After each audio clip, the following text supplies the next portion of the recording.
My wife and I are moving into this family home. Anyone who doesn't belong here, get out now." When my husband said that, I couldn't help but burst into laughter. "Don't you guys know? My name is Amber. I'm a 27-year-old marketing executive. I've been working for the same company for 5 years since I graduated. I've been given a lot of responsibility now and lead a busy life. Every day is challenging, but I feel a sense of fulfillment. I have another reason to strive harder. That is my boyfriend Ted. He's also my colleague who works at the same office as me and is 1 year my senior. When I joined the company, he became my mentor, and that's how we started to get closer. At first, it was just a typical colleague relationship. Around the time I got used to my work, he started to show signs of being interested in me as a woman and began making advances. Well, maybe he was waiting for me to become independent. The truth is, I was secretly attracted to him. So I was thrilled when he confessed his feelings to me. By the time I turned 25, in my third year as a career woman, we officially started dating. We kept our relationship a secret from our colleagues. I was happy to see each other every day at work, and it was fun to go on dates after work or on weekends. It was delightful to have a good balance of work and private life. Our relationship was smooth sailing.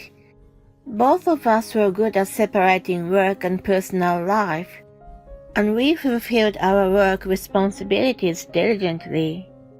When both of us had a lot of work, we would stay late together and divide the tasks. I think we had a very good relationship in that sense. Then one day, someone at work found out that we were dating. It happened when we were walking together in the city on Valentine's Day. One of our coworkers saw us holding hands. Well, even without that, it wouldn't be surprising for people to assume we were dating since it was such a day. Although they teased us at first, everyone was supportive of us, saying we were a well-suited couple. It also helped that we both worked hard at our jobs without mixing our personal or professional lives. Since we produced good results, our superiors didn't say anything special about it. Thanks to that, we were able to continue our relationship smoothly. And then, after 2 years of dating, he finally proposed to me. "No matter how I envision my future, I always see you by my side. So I want you to walk through life with me. Will you marry me?" Yes! I was overjoyed by his wonderful proposal so much, so that I almost fainted with happiness. I spent some time gazing at the engagement ring and couldn't stop smiling. We immediately went to meet each other's parents. First, we headed to his parents' house. "Very nice to meet you. I'm Amber." "Wow, you're beautiful." "That's very lucky." "Oh, you're too nice." No, you don't have to be modest." "That's right, that's really lucky." "Hey, you guys are putting me down too much, don't you think?" His parents were very friendly, kind and funny. Their smiles never phased, and we had a pleasant time from start to finish. "Your parents are so nice." "I'm glad to hear you say so." "It's my turn now, isn't it?" "I'm nervous to meet your father." "He's also nice, so you don't need to be nervous." "Yeah, but I still do, you know."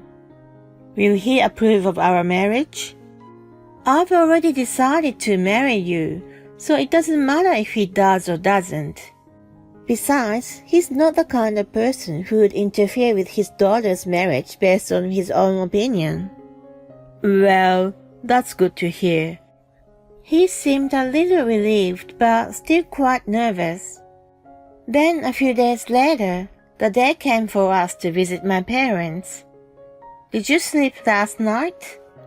I know you're teasing me, right? I couldn't sleep much. I knew it. While having that conversation, we walked a few minutes from the nearest station to my parents' house. Welcome, guys. My mom greeted us at the front. It's nice to meet you. I'm Ted, the fiancé of Amber. Oh dear, you seem so nervous. Yeah, he is. When my mom and I started laughing, he joined in and seemed to ease his tension a little. As we headed to the living room, my dad was waiting for us. Ted introduced himself politely, just as nervous as before. My dad welcomed him with a genuine smile. Nice meeting you too. I'm new. Seeing him return the greeting warmly, Ted seemed to relax a bit. From there, we carried out our conversations cheerfully. Ted, please take good care of our daughter. Yes, of course I will. They shook hands firmly.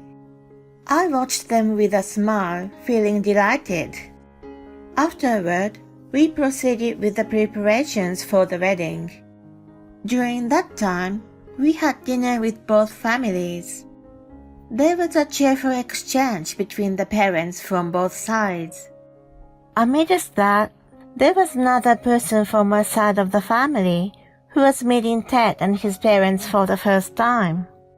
Hi, I'm Sarah. Nice to finally meet you. You're a pretty good-looking guy. That was how my sister introduced herself to Ted. She's 5 years younger than me and was a 22-year-old college student then. Since she was still in the student mindset, she tended to be a little hyped up. Ted had great people skills, so he easily clicked with her energy. Really?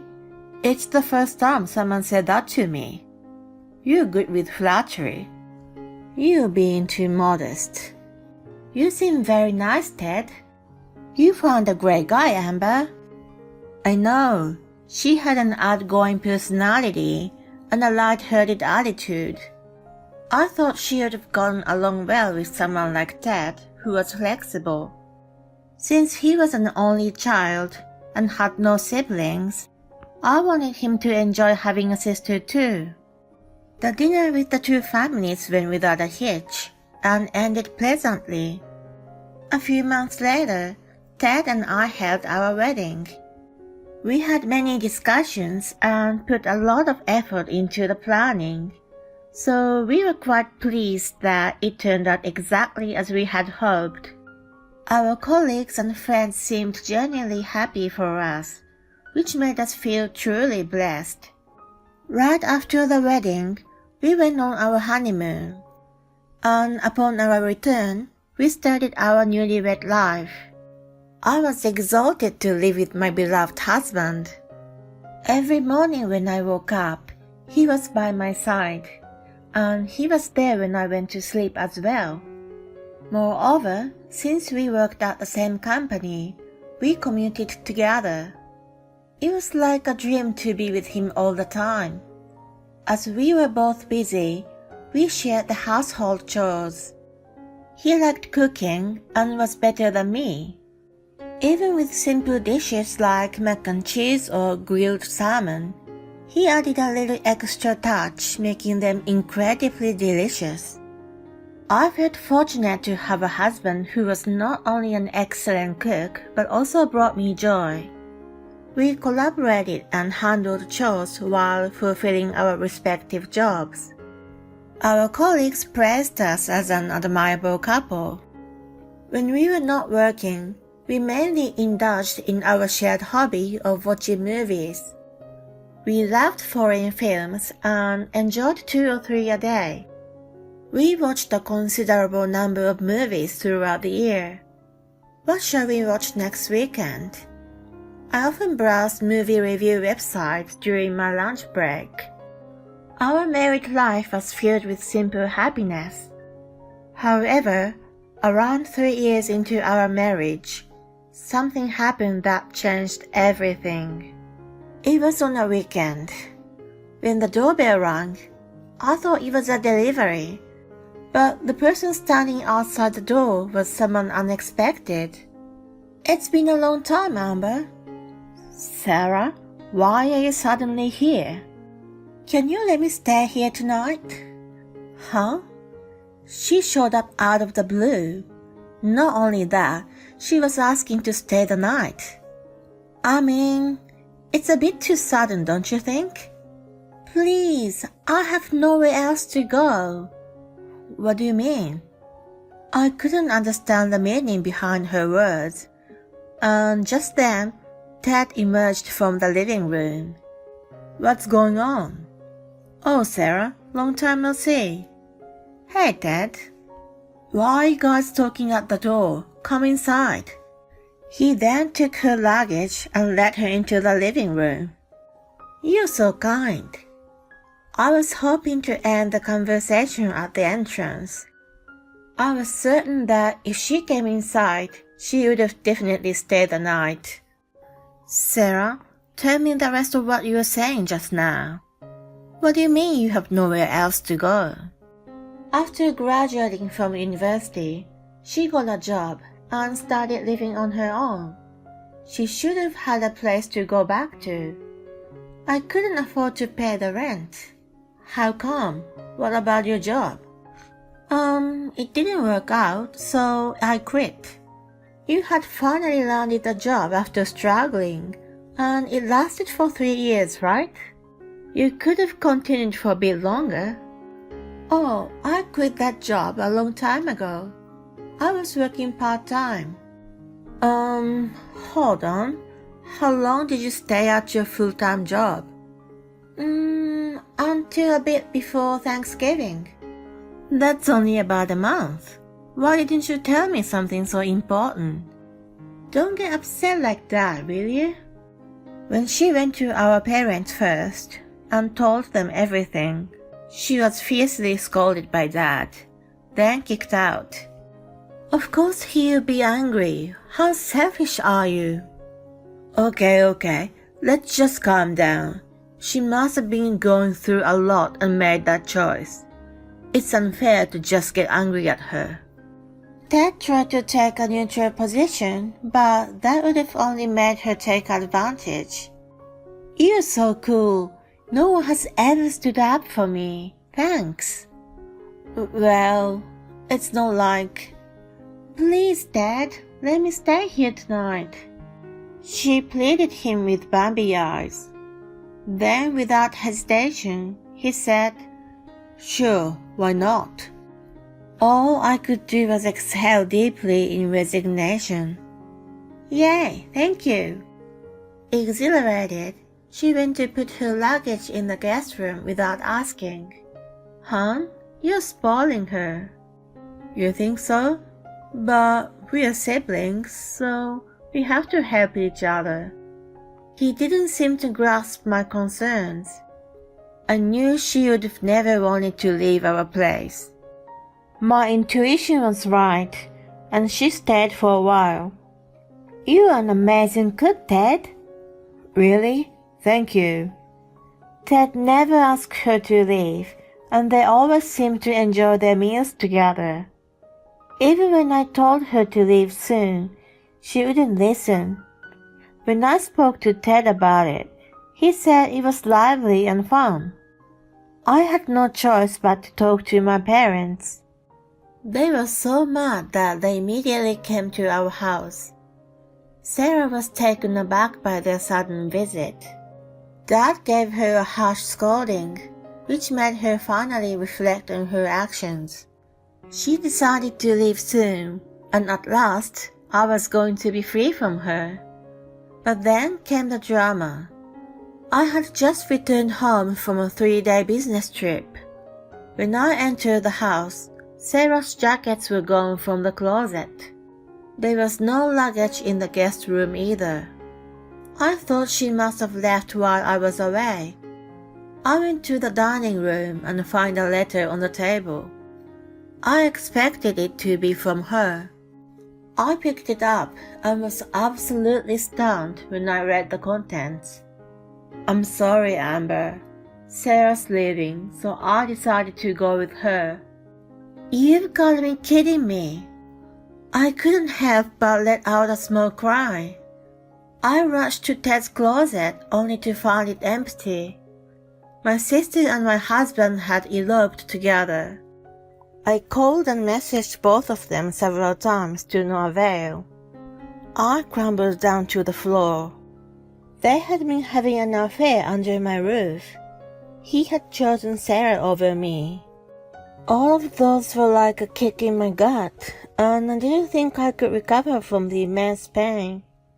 I called my parents and asked them to come over right away, and also sought advice from the police. However, I was told that I couldn't file a missing persons report, and I lost hope of locating them. I found out that Ted had resigned from his job while I was on a business trip. And just like that, he disappeared from the office. Soon after, I received the divorce papers in the mail. I desperately tried to find them, but it seemed impossible. I reluctantly signed the papers and submitted them, pretending to be a complete stranger to my husband. I hoped that I'd never have to go through such a painful experience again. People around me sympathized with me, understanding how cruel Ted had been. Work became the only way to distract myself from the pain. I focused solely on my work from then on. 10 years passed in the blink of an eye. I was still working as hard as ever. Then one day, unexpected visitors showed up at my house. "Hi, Amber. We're back." We had nowhere else to go, so we came here. Unbelievably, Ted and Sarah appeared after 10 years.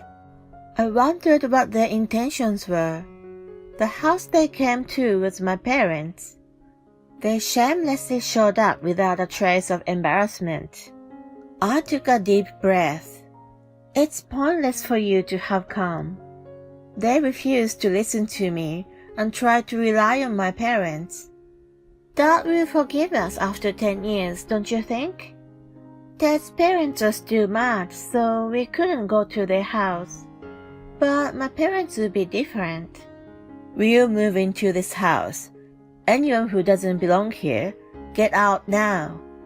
When Ted said that, I couldn't help but burst into laughter. Don't you guys know? Mom and Dad have already retired to the countryside.